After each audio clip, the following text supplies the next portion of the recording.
जब पूरी दुनिया मंगोलों के नाम से कांपती थी, तब हिंदुस्तान की सरजमी पर एक ऐसा सुल्तान खड़ा हुआ जिसने दुश्मनों को सिर्फ हराया नहीं बल्कि उनकी कमर ही तोड़ दी, जिसके एक इशारे पर दिल्ली की फौजें मौत से खेलने को तैयार रहती थी, जिसकी चाल में सियासत थी और तलवार में तूफान, जिसके दौर में मंगोल सरहद पार करने से पहले 100 बार सोचते थे। मैं बात कर रहा हूँ उस सुल्तान की जिसने हिंदुस्तान को नाकाबिले तस्खीर बना दिया, सुल्तान अलाउद्दीन खिलजी। एक ऐसा नाम जो आज भी मंगोलों के लिए खौफ का दूसरा नाम है। 1299 वो साल जब मंगोलों ने हिंदुस्तान की सरजमी को झुकाने का ख्वाब देखा। पंजाब की सरहद पर उनके 2 खूंखार भेड़िए उतरे, दुआ और बोटलो ख्वाजा। हजारों मंगोल सवार शोले की तरफ बढ़ते चले आए। उनकी आंखों में बारूद था और नीयत में तबाही। मगर हिंदुस्तान खामोश नहीं था, दिल्ली तैयार थी। सुल्तान अलाउद्दीन खिलजी ने मैदान में उतारा अपना सबसे जानदार सिपह सालार जफर खान। उसने जंग को जंग नहीं कयामत बना दिया। हर वार पर मंगोल बिखरते गए, हर चीख में शिकस्त दर्ज होती गई। तलवारें चमकी, सर गिरे, घमासान युद्ध हुआ और मंगोलों का घमंड मिट्टी में मिल गया। हजारों मंगोल मारे गए और जो बचे वो जंजीरों में बांधकर दिल्ली के दरवाजों से घसीटते हुए लाए गए। जहां मंगोलों ने हिंदुस्तान को झुकाने का ख्वाब देखा था, वहीं उनकी लाशों से शिकस्त की कहानी लिख दी गई। हिंदुस्तान अब मंगोलों के लिए ख्वाब नहीं बल्कि खौफ बन चुका था। ये सिर्फ एक जीत नहीं थी बल्कि मंगोलों के सरकशी की राख से उठता हुआ ऐलान था। मंगोलों की हार के कुछ ही महीने बाद अलाउद्दीन खिलजी का ध्यान एक और चुनौती की तरफ गया। राजस्थान के रणथंभौर में बैठा था एक योद्धा हमीर देव चौहान, एक ऐसा राजा जिसने कभी सुल्तानों के सामने सिर नहीं झुकाया था। दिल्ली के खुफिया जासूसों ने खबर दी, हमीर देव अपने किले को युद्ध के लिए तैयार कर रहा है। बस फिर किया था। सुल्तान अलाउद्दीन ने ऐलान किया, अब रणथंभौर को जीतना होगा वरना ये बगावत जंगल की आग बन जाएगी। और यही होती है। उन 3 बहादुर सिपह सालारों की एंट्री, जिनकी बहादुरी के कश से सरहदों के पार भी सुनाई देते थे। 3 लाख की एक अजीम फौज तैयार हुई और उस फौज के आगे खड़े किए गए 3 शेर जिन्होंने दिल्ली की मिट्टी से उठकर तख्त को मजबूती दी थी। सबसे पहले उतरा मैदान में मलिक नायब, वो शख्स जिसके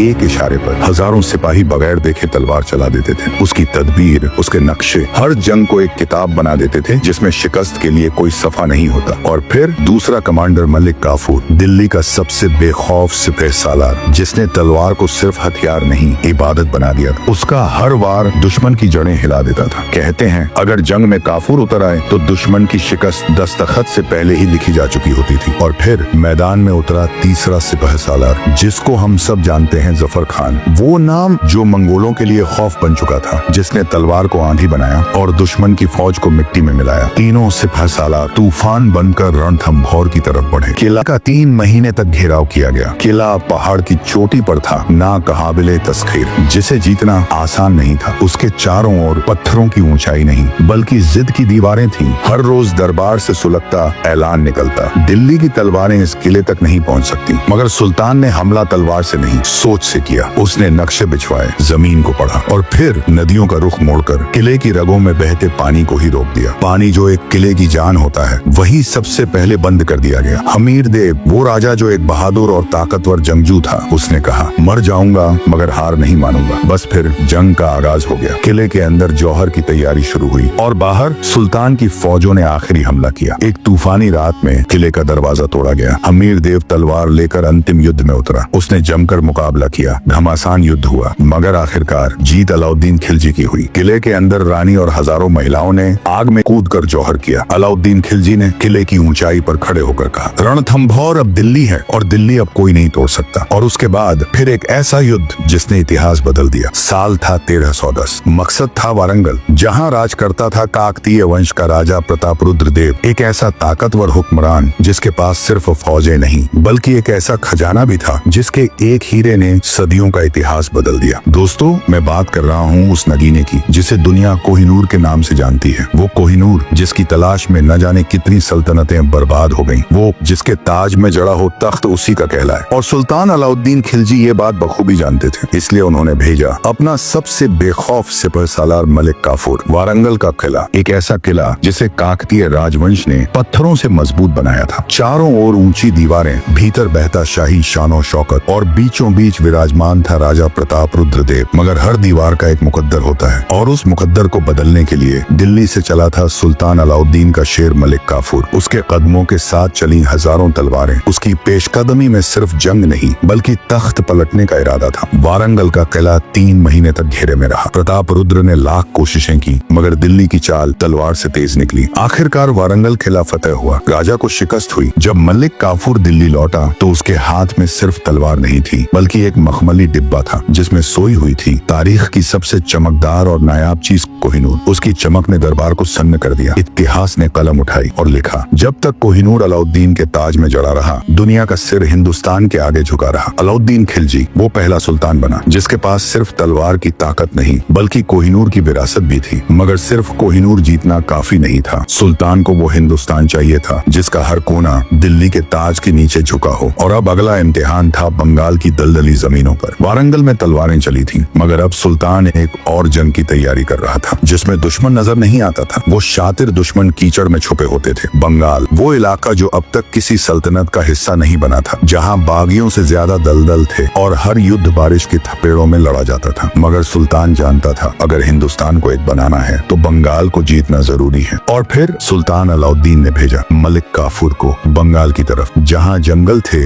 दलदल थे और राजाओं के पास हाथियों की बड़ी और ताकतवर फौज थी। मलिक काफूर ने जब बंगाल की तरफ कूच किया तो उन्हीं हाथियों की फौज से उसका मुकाबला हुआ। बंगाल में हर युद्ध बारिश के बीच हुआ। तलवारें कीचड़ में धंसी, मगर हिम्मत नहीं। मलिक काफूर ने एक एक करके बंगाल के राजाओं को हराया और फतेह हासिल की। बंगाल का माले गनीमत सोना, चांदी और हाथियों के झुंड दिल्ली भेजे गए। मगर लौटते हुए मलिक काफूर को एक पत्थर लगा और उसका एक पैर टूट गया। सुल्तान ने कहा, तू लंगड़ा सही, मगर तूने दिल्ली का ताज मजबूत किया। और अब बारी थी दिल्ली में छुपे हुए गद्दारों की। सुल्तान अलाउद्दीन खिलजी जानते थे, असली खतरा वो होता है जो अपनों के बीच छुपा हो। दरबार में बैठे कुछ सरदार जो सुल्तान की तेजी से बढ़ती ताकत से डरने लगे थे, धीरे धीरे साजिशें रचने लगे। वजीर आजम ने एक रात दरबार में बताया, या सुल्तान, आपके खिलाफ दिल्ली के ही कुछ दरबारी गद्दारी का जाल बुन रहे हैं। सुल्तान ने जवाब में तलवार नहीं, इंतजार किया और फिर एक शाही दावत रखवाई। वो दावत इतिहास की सबसे भयानक रात बन गई। दरबार के शाही दस्तरखान में लगे फलों की थालियों में खंजर छुपा था और खिलजी के एक इशारे पर सैकड़ों दरबारी वहीं ढेर कर दिए गए। और फिर सुल्तान ने चैन की सांस लेते हुए कहा, ताज के वफादार बनो, वरना ताज सिर काटना भी जानता है। गुजरते वक्त के साथ अब सुल्तान बूढ़ा हो रहा था। जंगों के जख्म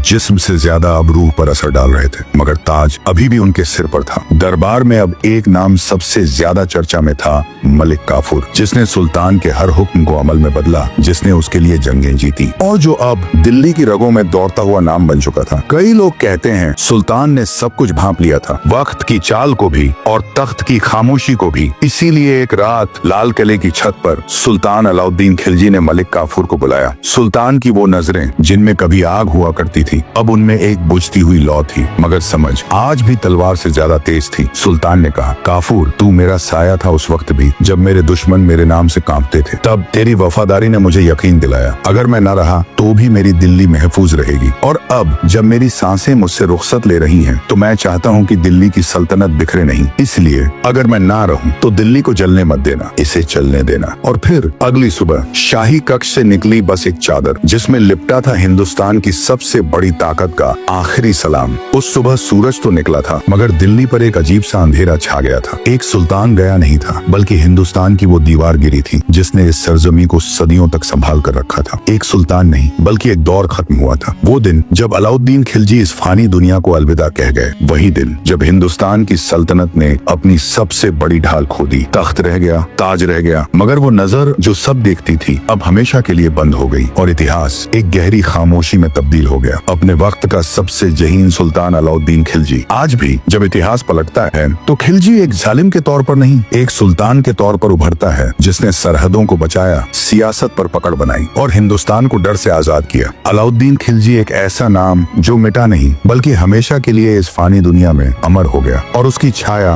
उसका असर आज भी दिल्ली की हवाओं में महसूस होता है। सुल्तान चला गया, मगर उसकी सोच ने सल्तनत की बुनियाद को ऐसा मजबूत किया कि सदियों बाद भी दुश्मन सिर्फ जंग नहीं, खिलजी के नाम से ही कांपते हैं। अलाउद्दीन खिलजी जिसने फकत जंग नहीं लड़ी, बल्कि हर चाल, हर इरादा हिंदुस्तान की एकता के लिए बुना। सुल्तान चला गया, मगर हर इमारत की दीवारों में, हर दरबार की रगों में अब भी खिलजी गूंजता है। अगर इस कहानी ने आपको सोचने पर मजबूर कर दिया हो तो नीचे लाइक का ताज पहनाइए, कमेंट करके बताइए क्या आज के दौर को भी ऐसे सुल्तान की जरूरत है, और सब्सक्राइब जरूर कीजिए क्योंकि हर ताज की एक कहानी होती है और हम वही सुनाते हैं।